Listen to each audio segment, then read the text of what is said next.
Hello दोस्तों, welcome my YouTube channel. दोस्तों, आज आप सबके लिए लेकर आए हैं उत्तर प्रदेश के लिए करंट अफेयर। तो यदि आप आगामी एग्ज़ाम की तैयारी कर रहे हैं, जैसे वीपीओ, मंडी परिषद या अन्य कोई एग्ज़ाम है उत्तर प्रदेश से रिलेटेड, तो ये आपके लिए वीडियो बहुत ज़्यादा इम्पोर्टेंट होगा। तो ये आपका पहला सेशन है। अभी इसके बाद कंटिन्यू आपका उत्तर प्रदेश का जो करंट अफेयर है 5-6 वीडियो में पूरा कवर करवा दिया जाएगा 5 महीने का।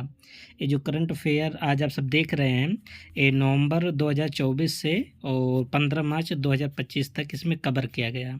फिर जैसे जैसे आगे आएगा फिर पूरा मार्च 2025 का आपको इसमें कवर कर दिया जाएगा। ठीक है, तो इसमें कुल सेलेक्टेड क्वेश्चन केवल उत्तर प्रदेश का ही करंट अफेयर है।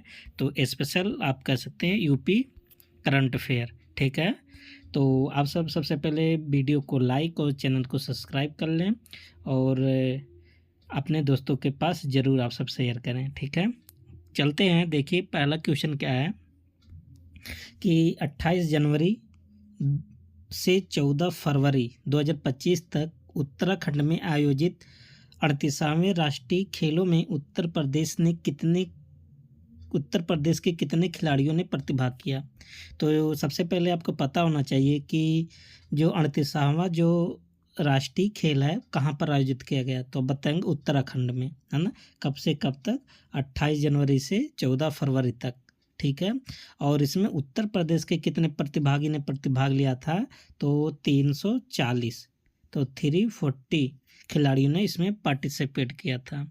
ठीक है, तो बहुत इंपॉर्टेंट क्वेश्चन है।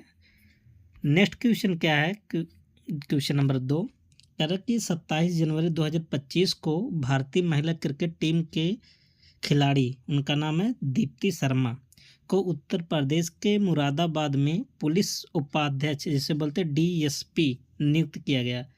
क्रिकेटर दीप्ति शर्मा निम्नलिखित में से किस जिले की निवासी हैं? तो सबसे पहले आपसे ऐसे पूछता है कि दीप्ति शर्मा किस खिलाड़ी से, किस खेल से संबंधित हैं, तो आप बताएंगे क्रिकेटर।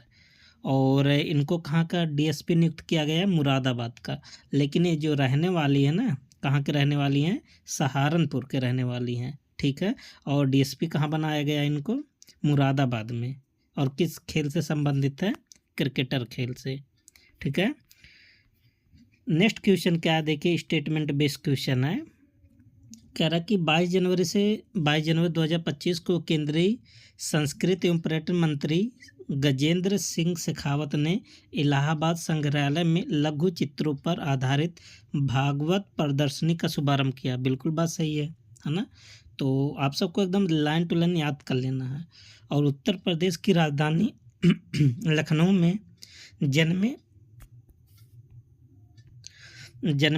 कैप्टन है, जो ग्रुप कैप्टन है शुभांशु शुक्ला, अंतर्राष्ट्रीय अंतरिक्ष स्टेशन की यात्रा करने वाले पहले भारतीय अंतरिक्ष यात्री बने। बिल्कुल बात सही है। तो सबसे पहले आपको ये पता होना चाहिए जो कैप्टन शुभांशु शुक्ला हैं किस जिले से संबंधित है, तो आप बताएंगे लखनऊ। तो यहाँ पर दोनों सही है, तो ऑप्शन क्या बन जाएगा? सी। तो नेक्स्ट क्वेश्चन है क्या, ये भी बहुत अच्छा क्वेश्चन है। कह रहा कि उत्तर प्रदेश का पहला मुख्यमंत्री अभ्युदय कंपोजिट स्कूल लखनऊ में बनकर तैयार हुआ। देखिए बहुत इंपॉर्टेंट है क्वेश्चन है। तो मुख्यमंत्री अभ्युदय कंपोजिट स्कूल सबसे पहले कहाँ पर बना? लखनऊ में बना। ओके, और उत्तर प्रदेश के मेरठ में राज्य का पहला डॉल्फिन रिसर्च सेंटर स्थापित किया गया। ये भी बात सही है।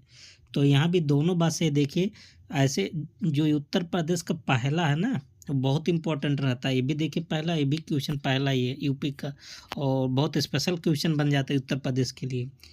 तो उत्तर प्रदेश का जो पहला डॉल्फिन रिसर्च सेंटर कहाँ बन रहा है? मेरठ में। और मुख्यमंत्री अभ्युदय कंपोजिट स्कूल का बना? लखनऊ में।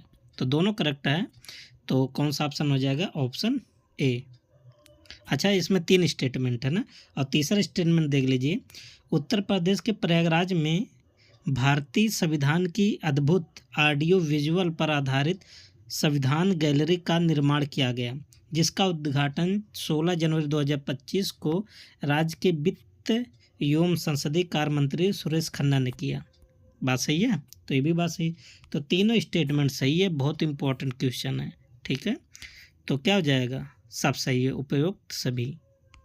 तो एक क्वेश्चन देखिए, आने वाले जो अप्रैल में एग्ज़ाम है आप सबका बीपीओ का मंडी परिषद का, बहुत इंपॉर्टेंट है। और आगामी जूनियर असिस्टेंट के लिए भी इम्पोर्टेंट, आर ओ चाहे जो हो, सबके लिए इम्पोर्टेंट है। उत्तर प्रदेश एक्सप्रेसवे औद्योगिक प्राधिकरण, जिसे बोलते यूपीएडा, द्वारा द्वारा प्रस्तावित पिंद एक्सप्रेसवे निम्नलिखित में से कितने जिलों से होकर जाएगा। देखिए बजट में घोषणा हुआ था ना, तो कितने जिलों से होकर जाएगा, 5 जिलों से होकर जाएगा। क्या बन जाएगा ऑप्शन सही, तो 5 जिले आप सबको आना चाहिए। अगला क्वेश्चन क्या है, उत्तर प्रदेश सरकार निम्नलिखित में से राज्य के किस जनपद में स्थित धनवहरी जलाशय को आर्द्र भूमि के रूप में अधिसूचित करने की प्रक्रिया में है। Very very most important question है। तो जो धनवरी जो जलाशय है ना, कहाँ पर, गौतम बुद्ध नगर में। ऑप्शन क्या बन जाएगा, क्या कह रहा है कि 10 जनवरी 2025 को मुख्यमंत्री योगी आदित्यनाथ ने प्रयागराज में किस पूर्व स्वतंत्रता सेनानी और समाज सेवी की प्रतिमा का अनावरण किया। तो वो थे कमला बहुड़ा। तो ऑप्शन क्या बन जाएगा, डी, बहुत इम्पोर्टेंट है। और सबसे पहले आपको याद होना चाहिए कहाँ पर, स्थान लोकेशन कहाँ पर किए थे, प्रयागराज में। और कौन किए थे, योगी जी ने, मतलब मुख्यमंत्री जी ने। अगला क्वेश्चन क्या है, दिसंबर 2024 में केंद्र सरकार ने राष्ट्रीय स्वच्छ गंगा मिशन के अंतर्गत उत्तर प्रदेश के चंदौली और मानिकपुर के लिए कितने करोड़ रुपए की परियोजना को मंजूरी दी है। तो 272 करोड़, अमाउंट आपको याद होना चाहिए, 272 करोड़, 272 करोड़। अगला क्वेश्चन क्या है, देखिए अभी प्रयागराज में मेला हुआ, कुंभ मेला, तो बहुत इम्पोर्टेंट है, ठीक है। तो यहाँ से क्वेश्चन लिया गया है, अच्छा क्वेश्चन, और पेपर में पूछने जाने की भी संभावना है। तो प्रयागराज महाकुंभ में आने वाले श्रद्धालुओं की सुविधा के लिए जनवरी 2025 में एआई आधारित कुंभ सह एआई एक चैट बॉट लॉन्च किया गया। यह चैट बॉट कितनी भाषाओं में संवाद करने के सक्षम है। तो कितनी भाषाओं में करेगा, 11 भाषाओं में, ठीक है। तो आप सब देख सकते हैं 11 भाषाओं में। अगला क्वेश्चन क्या है, बहुत इंपॉर्टेंट क्वेश्चन है, निम्नलिखित में से कौन सा शहर भारत का पहला ropeway city urban public ropeway transport बनाने जा रहा है। तो कौन सा सिटी है, वाराणसी है। ऑप्शन क्या बन जाएगा, ए। नेक्स्ट क्वेश्चन क्या है, जनवरी 2025 में उत्तर प्रदेश के मुख्यमंत्री योगी आदित्यनाथ ने कहां पर हाथी रेस्क्यू सेंटर का उद्घाटन किया। तो बहुत इम्पोर्टेंट ये भी क्वेश्चन है। तो अपना जो संसदीय क्षेत्र है, कौन सा, गोरखपुर, इसका करेक्ट ऑप्शन बन जाएगा बी। तो देख लेते हैं, यहाँ पर एक्सप्लेन भी किए हैं। 20 जनवरी 2025 को उत्तर प्रदेश के मुख्यमंत्री योगी आदित्यनाथ ने शहीद अशफाकुल्ला खान प्राणी उद्यान, कहाँ पर है, गोरखपुर में है, हाथी रेस्क्यू सेंटर या कह सकते हैं हाथी बचाव केंद्र का उद्घाटन किया। यह केंद्र हाथियों के संरक्षण और देखभाल के लिए महत्वपूर्ण पहल है।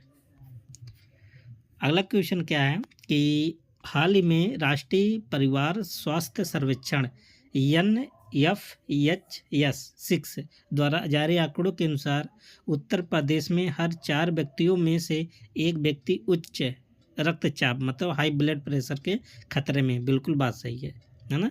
और जनवरी 2025 में प्रयागराज के महाकुंभ मेला क्षेत्र के मीडिया सेंटर में उत्तर प्रदेश के पहले डबल डेकर बस रेस्टोरेंट, जिसका नाम था पंपकिन, का उद्घाटन किया गया।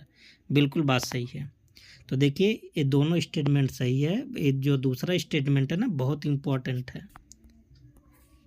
अगला क्वेश्चन क्या है, तो यहाँ पर हो जाएगा सी ऑप्शन, दोनों सही है।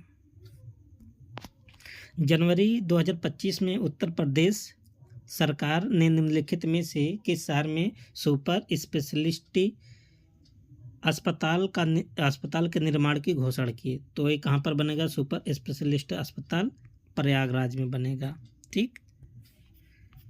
नेक्स्ट क्वेश्चन, अच्छा देख लेते हैं इसमें क्या है कि उत्तर प्रदेश के शहरी विकास मंत्री के शर्मा ने प्रयागराज में 100 करोड़ रुपए की लागत से एक सुपर स्पेशलिटी अस्पताल के निर्माण करने की घोषणा की है। यह अस्पताल शहर का पहला ऐसा अस्पताल होगा जिसे शहरी विकास विभाग द्वारा वित्त पोषित किया जाएगा। नेक्स्ट क्वेश्चन क्या है, देखिए ये भी इम्पोर्टेंट है, प्रयागराज से है। प्रयागराज नगर निगम ने शुद्ध वायु उपलब्ध कराने और स्वस्थ वातावरण को बढ़ावा देने के लिए प्रयागराज में कई स्थानों पर जापानी मियावाकी पद्धति का उपयोग करके घने वन विकसित करेगा। बिल्कुल बात सही। देखिए एक क्वेश्चन आप नोट कर लिए, 100% किसी न किसी एग्जाम में पूछा जाएगा कि मियावाकी पद्धति क्या है ना। तो जापानी सिस्टम है। तो यह पहल औद्योगिक अपशिष्ट के प्रबंधन में सहायता करती है तथा धूल, गंदगी और दुर्गंध को कम करती है। बिल्कुल बात सही है, दोनों स्टेटमेंट सही है, लेकिन यह 3 स्टेटमेंट है। मियावाकी वन, वायु और जल प्रदूषण को कम करने, मिट्टी अपरदन को रोकने और जैव विविधता को बढ़ाने में सहायता करती है। ये भी सही है। तो देखिए यहाँ पर एक क्वेश्चन के माध्यम से 3 क्वेश्चन मिल रहा है आपको और तीनों एकदम करेक्ट है। ऑप्शन क्या बन जाएगा आपका, इम्पोर्टेंट है कि मियावाकी पद्धति जापान ने विकसित की एक नई तकनीक है जो तेज़ी से घने और प्राकृतिक जंगलों को विकसित करने में मदद करती है। तो जापान से संबंधित है, याद कर लीजिएगा। यह वायु गुणवत्ता में सुधार, औद्योगिक कचरे के प्रभाव को कम करने और धूल और गंध नियंत्रण में सहायक होती है। मिट्टी अपरदन को रोकने और जैव विविधता को बढ़ाने में भी इसका महत्वपूर्ण योगदान है। ठीक है। और क्या इसमें कि प्रयागराज नगर निगम ने इस तकनीकी का उपयोग कर शहर में हरित क्षेत्र बढ़ाने की योजना बनाई है। बहुत इंपॉर्टेंट क्वेश्चन है। अगला क्वेश्चन क्या है कि हरित महाकुंभ के संदर्भ में निम्नलिखित में से कौन सा कथन सही है। कह रहे 31 जनवरी 2025 को प्रयागराज में हरित कुंभ का आयोजन किया गया। बिल्कुल बात सही है, डेट याद होना चाहिए आपको, 31 जनवरी। दूसरा क्या है स्टेटमेंट कि शिक्षा, संस्कृति, उत्थान, न्यास के ज्ञान महाकुंभ के भाग के रूप में इस अनूठे कार्यक्रम का आयोजन किया गया था जिसमें प्रदेश के मुख्यमंत्री योगी आदित्यनाथ मुख्य संरक्षक थे। ये भी बात सही है। तो सबसे ज़्यादा जो आपका इम्पोर्टेंट है ना कि हरित कुंभ का आयोजन कब किया गया, 31 जनवरी को। तो दोनों यहाँ पर सही है। तो ऑप्शन क्या बन जाएगा, सी।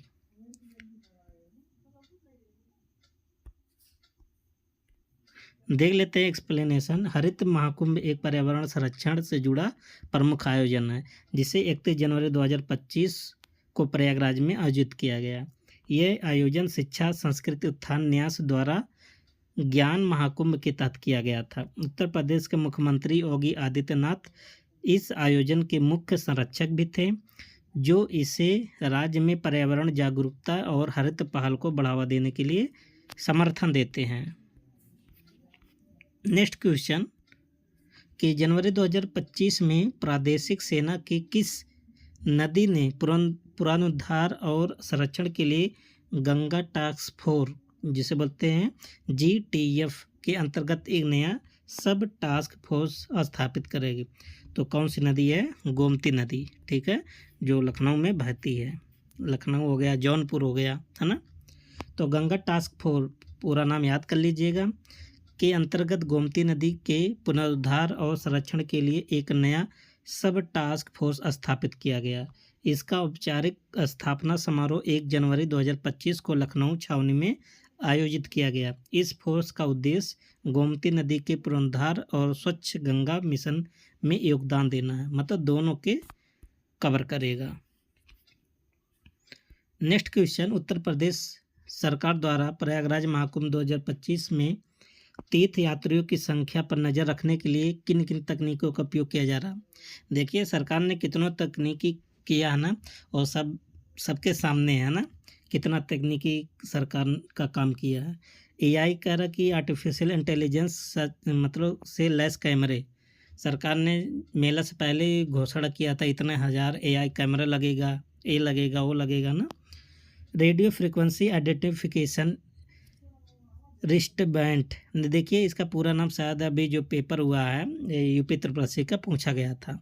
ये भी बात सही है, ये भी लगाया गया था। और मोबाइल ऐप ट्रैकिंग सुविधा थी, ये भी मतलब इतना सारा चीज़ लगाने के बावजूद भी इतनी बड़े बड़े घटनाएं हो गई है ना। तो खैर देखिए आप सब, इसका आंसर क्या हो जाएगा, तीनों। ये सब सुविधाएं थी प्रयागराज में, है ना, जो श्रद्धालु थे उन पर नज़र रखने के लिए, ताकि कोई अनहोनी ना हो जाए। बट होनी को कौन टाल सकता है।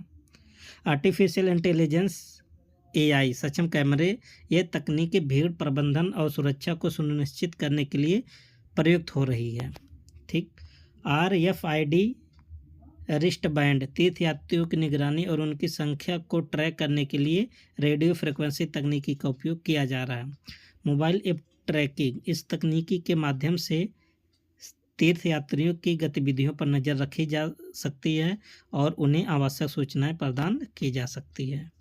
देखिए इतना सारा होने के बावजूद तब क्यों नहीं रख पाए नज़र, है ना, बात तो उठती है। उत्तर प्रदेश में राष्ट्रीय स्वास्थ्य मिशन के तहत कितने डिलीवरी पॉइंट खोले जाएंगे, तो 250, है ना, याद कर लीजिएगा इसका। तो देख लेते हैं यहाँ पर क्या है कि राष्ट्रीय स्वास्थ्य मिशन बहुत इंपॉर्टेंट है बीपीओ के लिए, क्योंकि ये योजना से कनेक्ट करके क्वेश्चन है। ठीक है, के अंतर्गत प्रदेश में कुल 250 डिलीवरी पॉइंट स्थापित किए जाएंगे। इसमें सबसे ज़्यादा 25 केंद्र बदायूं में और सबसे कम 3 केंद्र कहाँ पर खोले जाएंगे, मुरादाबाद में। इसका उद्देश्य स्वास्थ्य सेवा को मजबूत करना और गर्भवती महिलाओं को बेहतर सुविधा प्रदान करना है। तो सबसे ज़्यादा कहाँ खोला जा रहा है, बदायूं में, और सबसे कम कहाँ खोला जा रहा है, मुरादाबाद, है ना, पीतल नगरी मुरादाबाद। अगला क्वेश्चन क्या है कि कुंभ मेला 2025 में भारतीय रेलवे ने यात्री टिकट आरक्षण को डिजिटल बनाने हेतु स्वयंसेवकों को QR स्कैनर से युक्त जैकेट प्रदान किए। बिल्कुल बात सही है।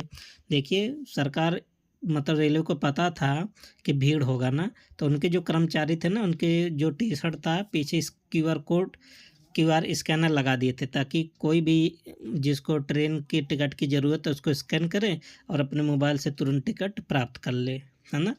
तो ये सुविधा मिल गया था ताकि टिकट घर तक ना जाना पड़े। तो भक्तजन अनारक्षित टिकट प्रणाली UTS मोबाइल ऐप तक पहुंचने के लिए QR कोड को स्कैन कर सकते हैं। बिल्कुल बात सही है, दोनों सही है। यहाँ पर आप सब देख सकते हैं कि भारतीय रेलवे ने कुंभ मेला 2025 के दौरान यात्रियों के टिकट आरक्षण को डिजिटल बनाने के लिए स्वयंसेवकों को QR स्कैनर से युक्त जैकेट प्रदान किया था। साथ ही भक्तजन अनारक्षित टिकट प्रणाली UTS मोबाइल ऐप तक पहुंचने के लिए QR कोड को स्कैन कर सकते हैं, जिससे उन्हें ट्रेन टिकट बुक करने में आसानी होगी। यह पहल कुंभ मेले के दौरान भीड़ नियंत्रण और डिजिटल प्रणाली को बढ़ावा देने के लिए किया गया था। लेकिन आप सब समझ सकते थे भीड़ में कौन टिकट खरीदने जा रहा था, जब पैदल नहीं चल जा रहा था तो टिकट कौन लेने जाएगा, है ना।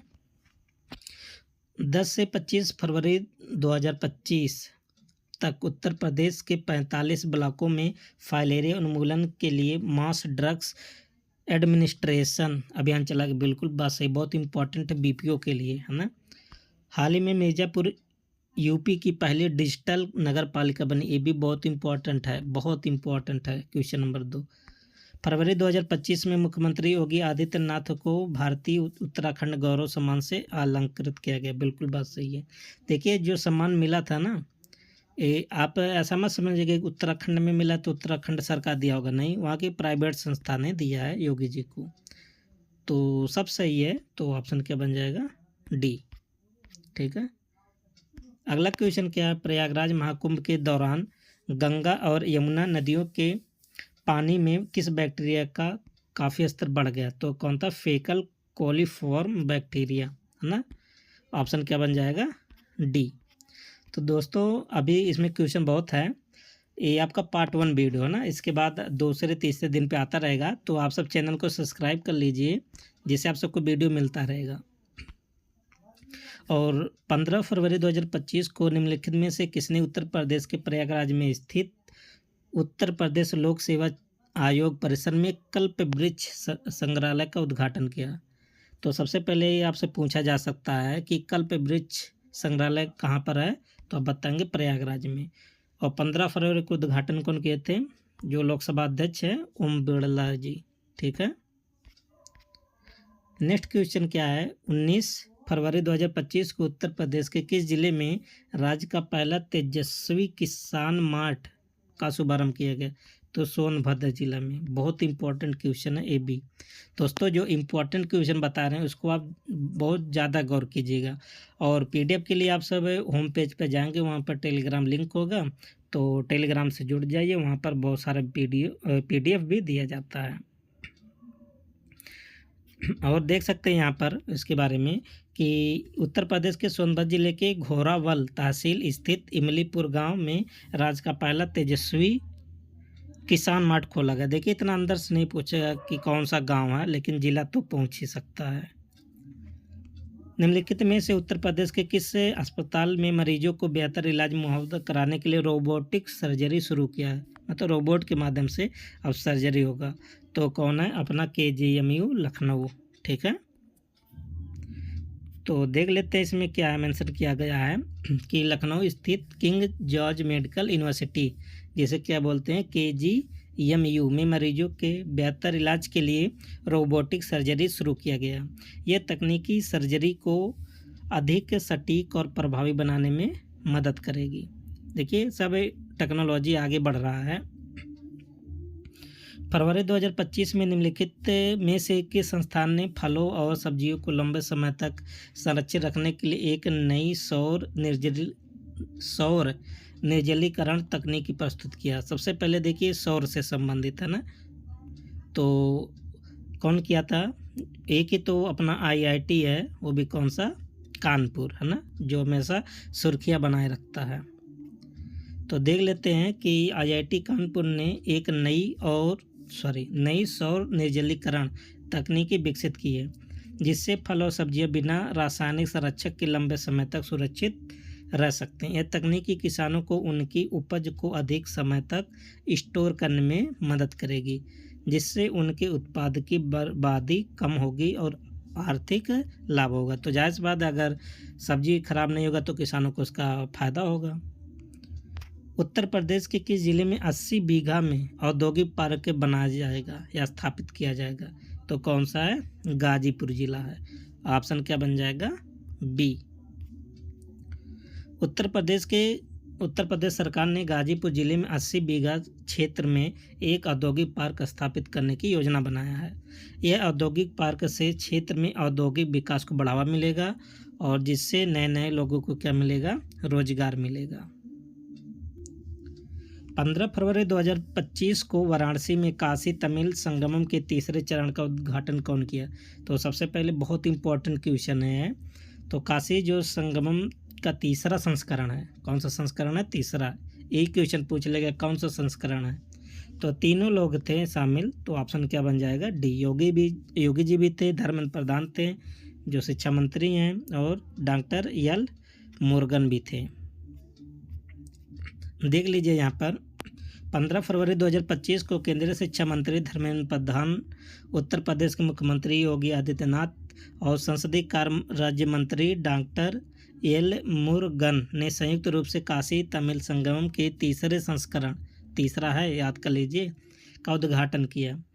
इस आयोजन का उद्देश्य उत्तर भारत और दक्षिण भारत के बीच सांस्कृतिक संबंधों को मजबूत करना है ना। नेक्स्ट क्वेश्चन क्या है कि हाल ही में काशी हिंदू विश्वविद्यालय जो BHU है के जंतु वैज्ञानिकों ने एक शोध में किस नदी के जल में लगभग 1000 प्रकार के प्रदूषक तत्व पाए गए? तो कौन सा नदी है? वरुणा नदी। ऑप्शन क्या बन जाएगा? बी, है ना। तो BHU के जंतु विज्ञान विभाग के वैज्ञानिकों ने हाल ही में किए गए एक शोध में वरुणा नदी के जल में लगभग 1000 प्रकार के प्रदूषक तत्व पाए जाने की पुष्टि की है। यह नदी वाराणसी में बहती है और इसमें औद्योगिक कचरा, सीवेज और अन्य हानिकारक रसायनों का स्तर अत्यधिक पाया गया है, जिससे इसका जल गुणवत्ता स्तर काफ़ी खराब हो गया है। और अगला क्वेश्चन क्या है? 6 फरवरी 2025 को उत्तर प्रदेश के नोएडा में NSDC अंतर्राष्ट्रीय अकादमी का उद्घाटन, देखिए अंतर्राष्ट्रीय है ना, तो बहुत इंपॉर्टेंट हो गया क्वेश्चन। तो किसने उद्घाटन किया था? जयंत चौधरी ने, है ना। ऑप्शन क्या बन जाएगा? डी। तो आगे क्या है कि कौशल विकास और उद्यमिता मंत्रालय MSDE के राज्य मंत्री स्वतंत्र प्रभार के मंत्री थे हैं।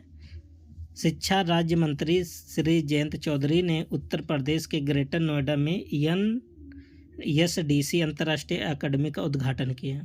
यह अकादमी युवाओं को व्यावसायिक शिक्षा और कौशल विकास के लिए प्रशिक्षण देने के उद्देश्य से स्थापित किया गया है। तो दोस्तों ये आपका पार्ट 1 है करंट अफेयर उत्तर प्रदेश का, ठीक है। और इस अभी भी इसमें 5-6 सेशन होगा, तो आप सब वीडियो में बने रहें और चैनल को सब्सक्राइब ज़रूर कर लें, ठीक है। अब मिलते हैं नेक्स्ट वीडियो में, तब तक के लिए best of luck, thank you and take care.